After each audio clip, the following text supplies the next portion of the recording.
How do I rejuvenate and fortify my Stella D'Oro daylilies to keep them thriving and reblooming?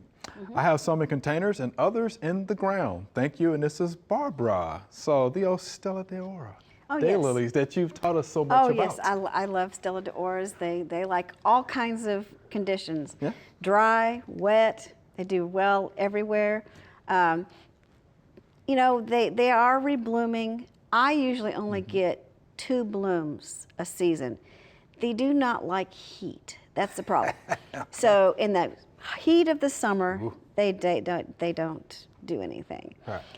But now like all perennials, if you deadhead the seed heads on top, about that. Okay. yeah, they will more likely come to bloom again faster, because it's not a whole plant's purpose is to reproduce. So if you cut off that, they think, oh, I have to bloom again to produce more seeds. Right. Other parts of the country that don't get as hot, anything that reblooms still needs a downtime to then get enough energy to rebloom again. Got it. So you will always have pauses and periods of it. But here we only get 2 blooms a season because of the heat. Yeah. And I don't know where she's at, but she might get more. And if she deadheads them, then she might get the bloom again faster. She might. Yeah. That's what I need to do. Yeah, because they will put a lot of their energy into seeds. Right. Would you consider fertilizing? I have not fertilized mine.